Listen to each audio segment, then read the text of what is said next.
paas wat 'n paas nie. Is daardie ou wat vir wie dit belangrik is dat daardie nageslag reg opgevoed word, dat hulle versorg is. Daar's te veel paas ongelukkig wat dink, solank hulle sê ooit I bring home the bacon, dat ek moes 'n klaar pa gewees het om die kinders versorg. Maar ek het vir jou nuus vanmôre. Ek het vir jou ander nuus en ek praat vanmôre. Kom ons kyk net eers hierdie teksie wat sê Spreuke 22 vers 6. Voortgaan, kom ons sluit net gou die oor gebed. Dierbare Vader, ons kom ons vereer U, ons vra dat U die woord sal bring en dat U die waarheid sal bring. En ek vra Here dat die mense kalm en rustig sal maak, hulle wat hierdie kerk is oop, hulle kyk op Facebook en wat YouTube gaan kyk, want ek weet soos baie preke van my gaan dit dalk 'n bietjie op tone trap. Daarom vra ek dat U in die waarheid sal uitkom, en dat niks vals teenoor sal kom nie. Ons bid ook vanmôre vir Israel, ons sien wat daar aangaan, die land Israel. En vanmôre praat ek, so reeds gesê het, ek praat eerstens met paas en met oupas.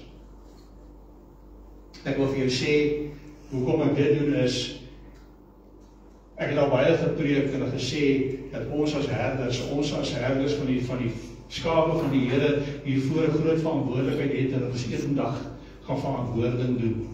Nou wie is die volmaakte, die volkome herder is natuurlik Jesus Christus en hy het baie skape. En sy skape, 16, Jesus het reeds die prys betaal. Hy het reeds opgevaar hemel toe. Hy sit reeds by die Vader, hy is reeds besig om vir ons plek gereed te maak. Hy stuur sy Heilige Gees. En wat doen sy Heilige Gees? Hy moet ons oortuig van sonde. Daar is te veel mense wat dink sonde is nie meer sonde nie. Tweedens, geregtigheid.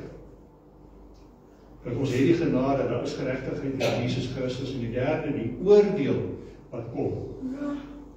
En ek met vanmôre praat ek met 'n man. En ek mense op Facebook moet kyk, elke man.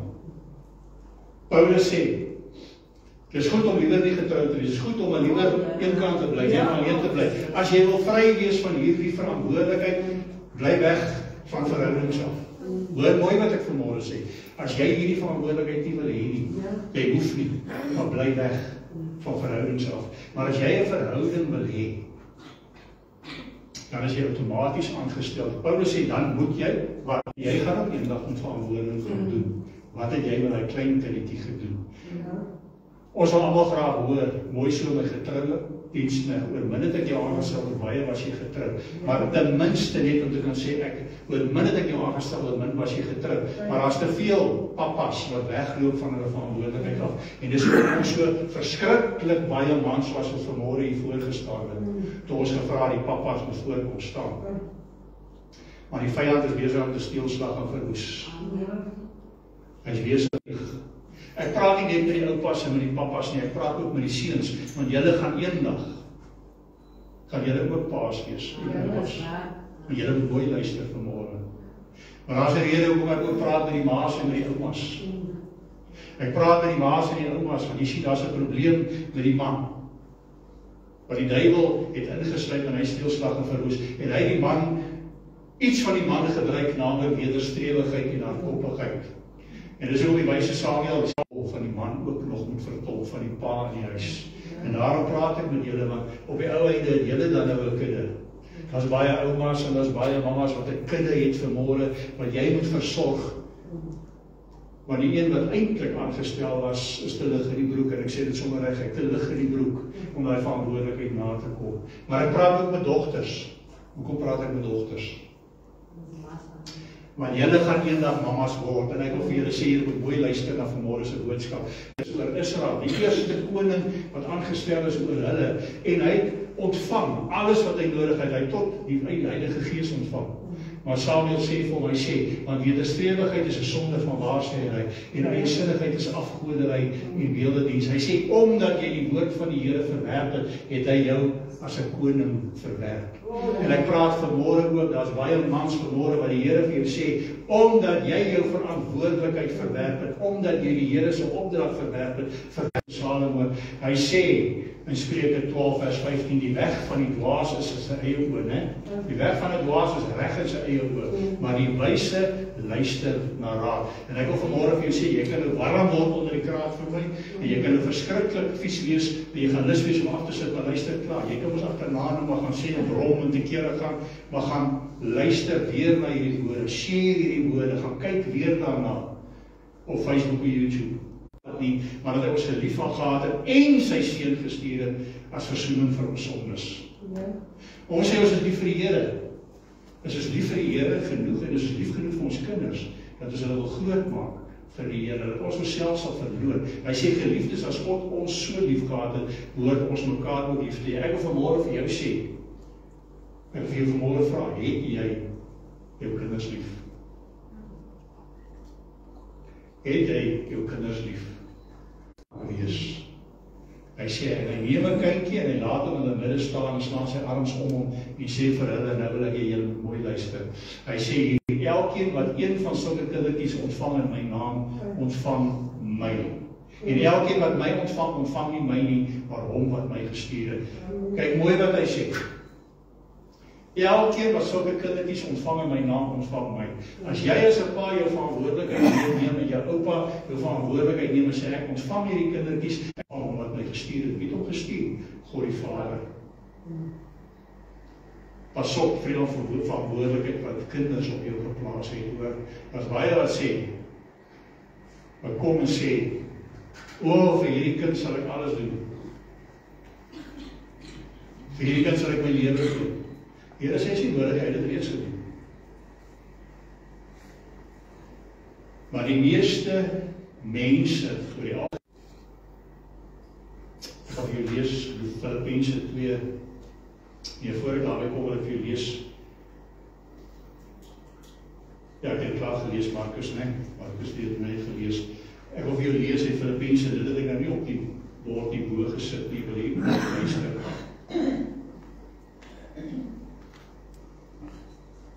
Hier is 'n voorbeeld wat die Here vir ons gestel het. Jy kan ook lees Matteus 20, 24 en 8 tot vir jou kinders. Om te sê, ek wil nie gedien word nie, ek wil hulle dien. Ek wil seker maak dat hulle op die regte plek uitkom en ek moet 'n voorbeeld stel. Die Here sê hier in Filippense 2 vanaf vers 5, want hierdie gesindheid moet in julle wees wat ook in Christus Jesus was. Hy wat in die gestalte van God was, het dit geen roof geag aan God gelyk te wees, want hy was God, hy is God. Maar vers 7 het homself ontledig deur die gestalte van 'n diens, omdat hy homself onderwerp het. Daarom het God hom ook uitermate verhoog en hom 'n naam gegee wat op elke naam is, sodat in die naam van Jesus sou buig elke knie van die wat in die hemel en die wat op die aarde en die wat onder die aarde is, en elke tong sou bely dat Jesus Christus die Here is, tot die heerlikheid van God die Vader. Net soos die Here sal jou verhoog. Maar as jy nie omgee, as dit nie aan die plan verhoog te word, die vraag vir jou vanmôre, kyk verby jouself, kyk na jou kinders. 13, en ek gaan nou 'n ding lees, wat almal van gaan hou nie, maar dit is die Here wat dit sê, Jesus Christus. Vanaf vers 1, laat elke mens hom onderwerp aan die magte, wat oor hom gestel is, want daar is geen mag behalwe van God nie, en die wat daar is deur God ingestel. Ek wil jou sê, selfs 'n regering waarvan jy nie aan nie, is deur God ingestel. Sodat hy wat op teen die mag versit in instelling van God weerstaan, en die wat dit weerstaan sal hulle oordeel ontvang. Is 'n dienaar van God 'n reker om die een wat kwaad doen te straf. Daarom is dit noodsaaklik om jou te onderwerp. Nie alleen ter wille van die straf nie, maar ter wille van die gewete. Maar daarom betaal jy ook belastings, want hulle is dienaars van God, wat jy so weer voortdurend besig is. Betaal dan aan almal wat hulle verskuldig is, belasting aan die wat belasting, tol aan die wat tol, vrees aan die wat vrees, eer aan die wat eer toekom. Ek wil vir jou vanmôre sê, jy gee die voorbeeld. Een van twee goed doen. Hy gaan of doen wat jy doen, tot sy eie nadeel. Of hy gaan ander mense die regte voorbeeld sien, en hy gaan jou verag. Ek kan vir jou skrif gee, wat sê, of hy gaan jou verag. En dan verstaan ons nie, as ons kinders of ons kleinkinders ons verwerp nie, waar is die voorbeeld in ons stelling, en hulle sien die regte voorbeeld by ander, maar dit is ons plig om die regte voorbeeld te stel. Kind nie 'n ongeluk nie. Want jy sien, dis die kind wat agter die stuurwiel is nie. Wie is agter die stuurwiel? Sy pa en sy oupa, waarskynlik, wat die voorbeeld gestel het. Hier's manne hierso wat baie lief is vir skoot. En ons kan dit hanteer. En wat ons nie besef nie, die oomblik as ons die wet oortree, en as ons eintlik besig om die woord van God te oortree, en nou gaan jy, jou kind gaan dieselfde doen, en dan lê hy 6 voet onder, of hy kom in die moeilikheid eendag, en dan verstaan jy nie, hoekom nie, maar jy goed langs die pad regmaak, en dan is hy en sy werktuigkundige maar in die kar spring en dan jaag hulle om die ding te gaan regmaak vir Appington of partykeer Kaap toe of partykeer Durban toe of PE toe of waar ook al. En hy het altyd duurduise motors gery. Ek gaan nie sê wat te maak nie, maar hy spesifieke maak en hy het net 2 snelhede geken, 0 en 200. Hy was 'n uitstekende bestuurder. My ma het altyd gesê sy het so veilig by hom gevoel. Die geheim was net jy praat nie met hom nie, jy gesels nie met hom nie. En hy was stil en hy sê, hoor hy wil 'n bietjie slaap. Die werktuigkundige het moet bestuur. En my oom het homself so plat geslaan en hy het aan die slaap geraak en hy het wakker geword in die hospitaal. Wat het gebeur? Die jong man het gedink nie, maar dit is hoe ons ry, ek gaan op so ry. Hy's agter in 'n vragmotor in opslag dood. En my oom, omdat hy so plat gelê het met die kar so plat, is hy onder die lorry. Dus ek die storie verstaan. Prys die Here sy lewe maar. Mankie sien, sy het die beeld aan, ek ry nie opgelig nie, waaroor gaan sy te kere. Die volgende, pas op, daar's 'n polisieman. Ek dink, wat gaan aan met die kinders? Toe kom ek later agter, kyk, hierdie familie lewe nie eintlik binne die wet nie. Hulle is maar gerief om te oortree. En eendag is daai kinders in die tronk en dan verstaan ons nie hoekom nie, maar dit het ons dit geleer. Chip krag, né? Hierdie prepaid meters, chip die krag en die kinders kyk dit. Nee, wat ek gaan dit ook doen, want my pa of my oupa, hulle stel die voorbeeld. Hulle sê dit is nie vir my, maar hulle doen presies dieselfde. Hulle doen dit, so ek gaan dit ons ook doen, dis ons reg. Verstaan nie wat ek besig is om vir u te sê. Vaai paas en die oupas verstaan hulle, die toekomstige papas. Ons moet nie net, ons sê, doen soos ek sê, moet nie doen soos ek doen, ek sê vir jou dit werk nie so nie. You talk the talk, but you must walk the talk ook. Dis die voorbeeld ek vanmôre, wat die Here vanmôre sê. My seun het sy lewe gegee, Jesus het sy lewe gegee vir ons. Al wat ons hoef te doen, is om hierdie wêreldse dinge te kry, en te sê, ek los dit. Ek het dit nie nodig in my lewe nie. Of ek het dit dalk nodig, maar my kleinkinders en my kinders het dit nie nodig nie. Dis die voorbeeld wat ons moet stel. En dis wat gebeur. Ons doen sekere dinge, ons gee sekere voorbeeld. Ons verwag die vrouens en die kinders opvoed. Ek is jammer om vir jou te sê, jy as 'n man is, as hulle na jou kyk, is hulle trots op jou. Is hulle skaam vir jou. Ons as papas, ons vanmôre sê, ons het nou 'n spesiale dag, Vadersdag, maar verdien ons die dag? Ons gaan vra. Paulus gee ons 'n voorbeeld. Hy sê, en ek wil nou vir jou vanmôre sê, baie mense so predikers mense hulle daarby kom. Maar Paulus sê, hy sê hierso in, kan nie onthou nie, is dit Korintiërs, ja, Korintiërs, waar hy sê, geword soos een wat onder die wet is. Hoekom het hy dit gedoen? Romeine 14:21. Hy kom hierso, hy spraak hierso van dinge wat hy prys gee. Hy sê hier vers 14 vers 21, dit is goed om geen vleis te eet of wyn te drink of iets te doen wanneer jou broeder aanstoot neem of struikel of waarin hy swak is nie. Wat sê hy hierso? Meeste pastore moet dinge prys gee. Hoekom gee ons 'n prys? Nie nodig as vleis mense in 'n struikel gaan bring, dan gaan ek nie meer vleis eet nie. Of ten minste nie in daai broer se teenwoordigheid nie. Of as ek nou jou van 'n glasie wyn, dan gaan ek dit nou maar los ter wille van daai broer of daai suster wat verslaaf is daaraan, want die pastoor doen dit, so ek gaan dit ook doen. So ek bring hom of haar tot 'n val. So ons kruisig onsself vir mense wat gemeentelede is. Hoeveel te meer moet jy dit nie doen vir jou eie kinders en jou eie kleinkinders nie? Want jy bring hulle tot 'n val. En as jy nie die wêreldse dinge kan prys gesê, ek is klaar daarmee, terwille van daai kleintjies nie, het jy dit nie ontvang nie, dan sê die Here, ek spoel jou in my tyd. Dink hieroor. Dink vanmôre daaroor. Hoe lief, as jy 'n pa of 'n oupa is, of jy beplan om 'n papa te word, dink mooi daaroor, dan kan jy dalk sê, ek soek hier verantwoordelikheid, ek sal maar liewer wegbly daarvan af.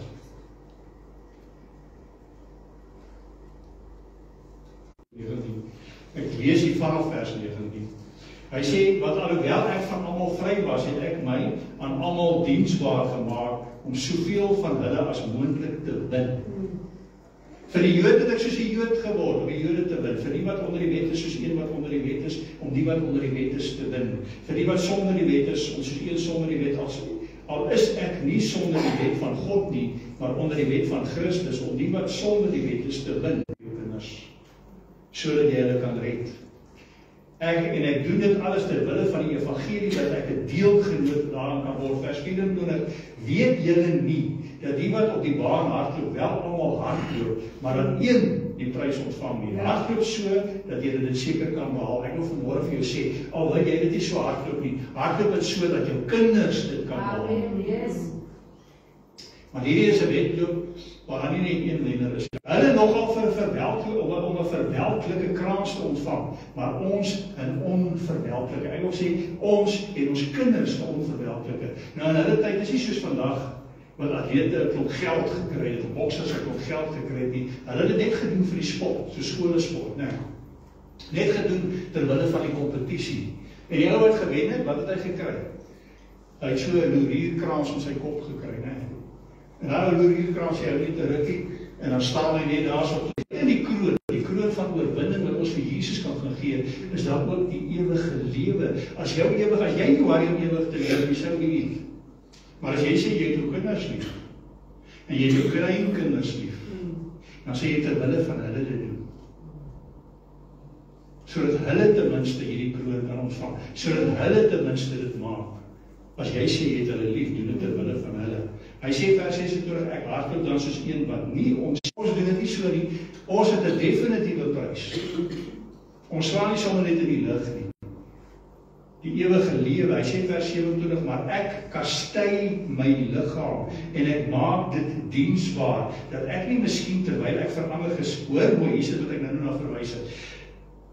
Wat ek nou gesê het, help nie, jy sê, maar jy doen nie dieselfde nie, wat gebeur. Hy sê, maar ek kastei my liggaam en maak dit diensbaar, dat ek nie miskien die wat kom en baie lief is om te praat van die genade van die Here. Hoor mooi wat sê Judas. Hy sê hier in Judas vers 4, hy sê wat sekere mense ingesluit wat lank tevore al opgeskryf is vir hierdie oordeel. Goddelose mense wat die genade van ons God verander in ongebondenheid. En die enigste heerser God in ons Here Jesus Christus verloor. Wat hierdie mense voed. Ons Vrydag hier groot gebeurtenis op waar met Pikele en die kleintjies hier so aan, maar een van die hartseer dinge is, waar is die ouers? Wat die opvoeding moet doen, wat prys die Here, dat die ten minste mense is wat bereid is, om daardie taak oor te neem, om vir die kinders opvoeding te gee, maar ek wonder baie keer, hoe lyk die voorbeeld nou weer by die huis? Hoe lyk die voorbeeld by die huis? Mense ingesluit wat lank tevore opgeskryf is, jy mag maar skinder. Nee, sonde, wat doen die Heilige Gees? Hy is die oortuiger van sonde. Sonde bestaan nog. Bekering is om weg te draai. Sê, ag, dankie dat ek die genade het om dit raak te sien en sê, Here, vergewe my en help my. Geef vir my u Heilige Gees en help my, sodat ek dit gewaar kan word en dat ek my lewe kan verderf oor myself bring. Daar's baie sulke predikers. Ek gaan kyk hoe lyk hulle kerke. Ek gaan hulle ding sê en ek gaan hulle hou steek. My kerke is groot, en is vol, baie mans daar, baie vrouens daar. Hoekom? Want hulle hou van wat die predikers spreek. Hulle het hulle aangestel. Daar wat ekstra te gee nie, want hierdie ou, hy streel my ore, solank hy vir my sê, ek gaan hemel toe, en my kindertjies gaan hemel toe, en ek kan lewe nie so hulle wil, is ek happy. Ek wil sê, dis leens. Dis leens. Die genade beteken nie, jy kan maak soos jy wil nie. Die genade beteken, jy het nog die genade om jou lewe te verander en reg te kry. Hoor die woord van die Here, want dit is die waarheid vanmôre.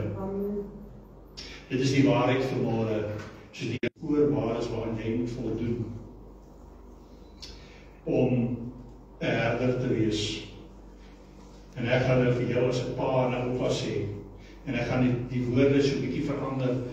En dis nie dat ek die Bybel verander het, dis net dat ek hierdie woorde, in plaas van dat ek praat van die opsiener, praat ek van die pa en die oupa, wat ek wil vir jou sê, jy is 'n opsiener, jy het 'n kudde, jy het 'n verantwoordelikheid. Luister mooi wat staan hier so van vers 6. Hy sê, as 'n pa en 'n oupa onberispelik is, gasvry wees een wat die goeie lief het, hy moet ingetoe wees, hy moet regverdig wees, hy moet heilig leef, hy moet een wat hy moet homself kan beheers. Een wat vashou aan die betroubare woord wat volgens die leer is, sodat hy in staat kan wees om met die gesonde leer te vermaan, sowel as om teesprekers te weerlê. As jy hierdie dinge doen, dan het jy die autoriteit van die Here Jesus Christus. Dan het jy autoriteit in jou huis. Jy sal daai respek hê. En ek wil vir jou sê, Jolande is baie lief om vir my te sê, sy is die rede dat ek vandag 'n pastoor is. Maar sy besef nie hoe waar dit is nie. Want ek wil vir julle sê, nie net sy nie, my kinders. Ek was hardkoppige man. Eie sinnig, dit gaan oor myself. Maar vandat ek my lewe verander het, en gesê het, ek is 'n dienaar vir my vrou en my kinders, en my kleinkinders, het dit my lewe verander. Glo ek is 'n beter mens. Glo ek, luister na hulle. As jy net begin omgee vir hulle, dan verander die Here, dan verander die kinders, die Heilige Gees verander, en hulle verander, en die Heilige Gees werk. Werk aan jou. Prys die Here. Voor ek gaan afsluit, die klomp sangeresse van ons kans gee, het gesê dat vir ons ook 'n liedjie sing verborge. Here gaan vorentoe kom en gee ons hulle ook die geleentheid.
As dit nog nie te laat so ek my woord verstaan nie, maar dan as dit maatjies loop en dan maatjies ook oppas en so aan.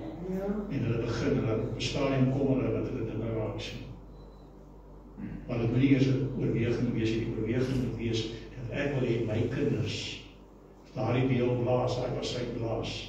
Ek wil Ons wil vir u ook vanmôre as ons Vader sê, deur die naam van die Here Jesus Christus, dat die geseënde Vadersdag kan hê. Ons mag u maar ons Vader noem, deur die bloed van die Here Jesus Christus. Deur dat hy as bruidegom ons gekies het, die bruid, die kerk. En daardeur word ons ook die kinders, daardeur word ons ook erfgename. En daarom kan ons die Vader noem, word u verheerlik ook vanmôre, nog nie 'n